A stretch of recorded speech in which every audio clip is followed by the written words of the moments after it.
Okay, we're going to do something else with the whole picture, so to speak, and we're going to play with it. Imagine putting the mind and body together.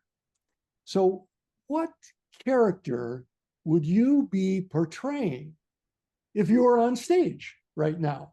Just being you, not taking on another role, but what is one of your favorite roles to play in life? In some families, for example, the eldest is the responsible one, or there's a hero, or there's the black sheep, or there's a scapegoat. Class clown.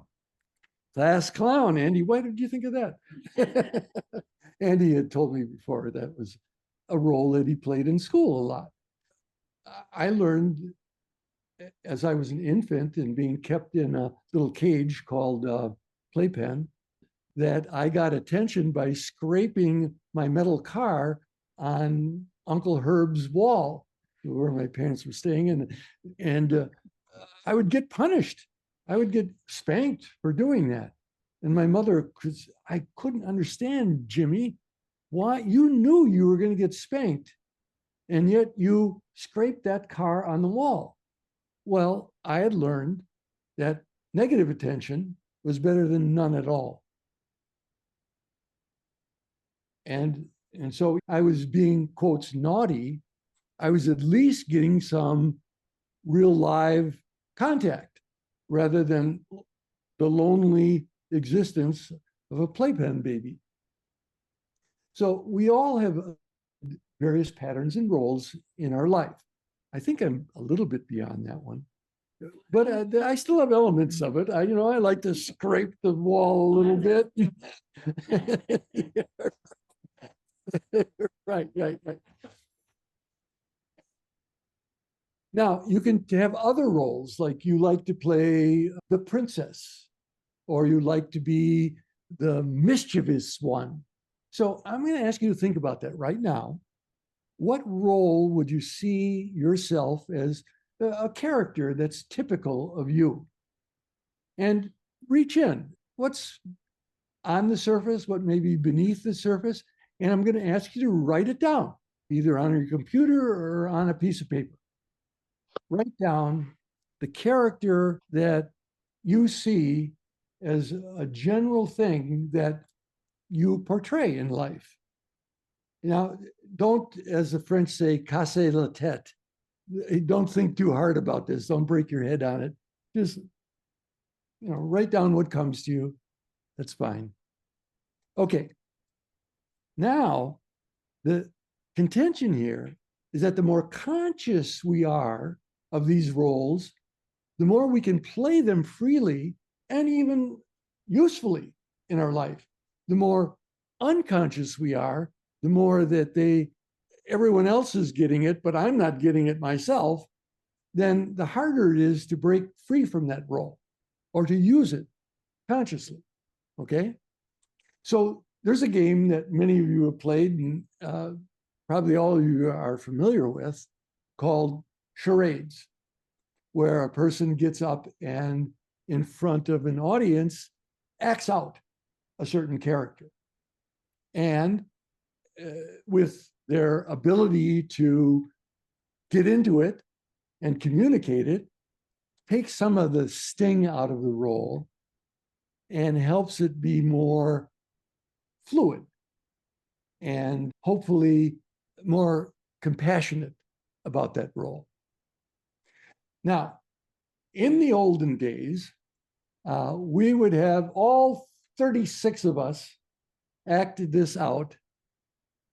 We're just going to take a few volunteers so you'll get the idea and you can feel a tremendous sense of joy that you didn't get picked, or you can be insightful about it and say, oh, this is how I'd go about doing this. Okay. So who in the room here is willing to demonstrate this or to play this out?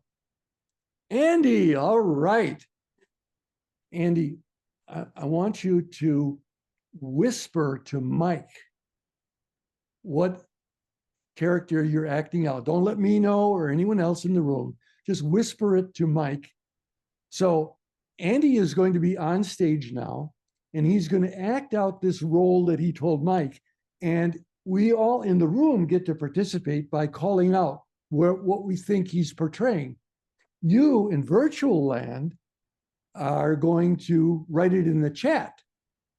And so Mike is going to be there and he's going to say, okay, it looks like your Janine has got this one nailed, right? And he'll say, stop.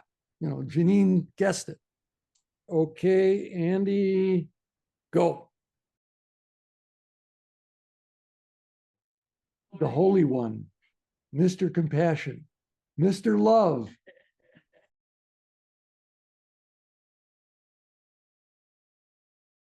Cult leader. Cult leader. Heartfelt. Who's guessing? Listener. Mr. Understanding. Comforter.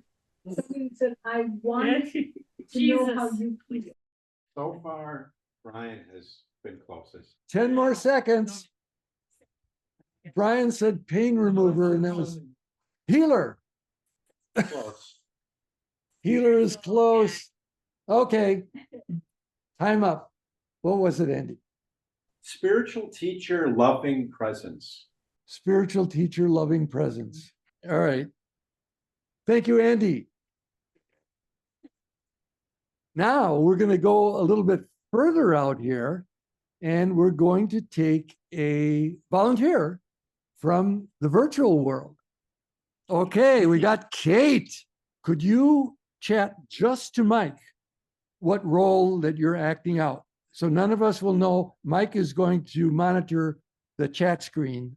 My body volunteered me, not my mind. You ready? Go.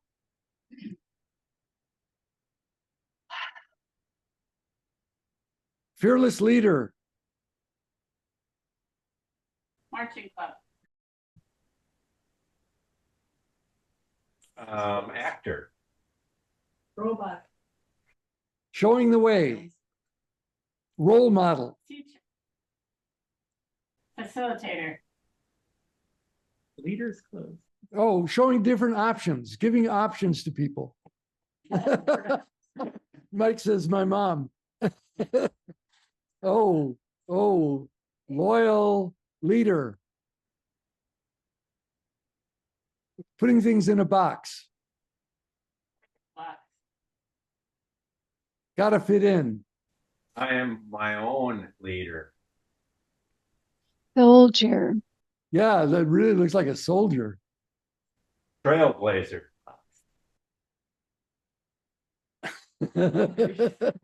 Making sure they're following you. Explorer. Stepping into This New levels of consciousness. Magician. Time yet? It's time. Okay. Yeah, so Deborah, you said rigid and controlled, protector, stiff, boxed in formation. So we're really getting in there. The archetype that I was displaying was the measured leader, has it figured out, knows what direction, has everything measured, but not a whole lot of living aliveness type of thing. But the measured leader was the archetype. Are you indicating that that's part of you, Kate? I think there's a little part of that, Jim. Thank you for your self-disclosure. That was great. Thank you, Kate. Okay, we can do one more now. Rich, all right. All right, I have help with me. All right. Now, Rich, again, communicate this to Mike in the chat, not the whole group, just Mike. Tell me when you are ready, Rich. Ready? Okay, go ahead. Oh, valiant soldier. Keep shooting. Dead guy. Wounded hero. Wounded hero. Hero. Hero. All right. Wow. Okay, Rich. Stop shooting me. Okay, you can do that one. Okay. All right, Rich, you get the grand prize. Thank you, buddy. Great. Okay, so it's up to the rest of us to let our imagination go with how it would be for us to do what the brave Andy, Kate, and Rich did and get the benefit of it. Okay, thank you all. Okay. Now, we're going to go a little deeper with how our bodies got the way they are.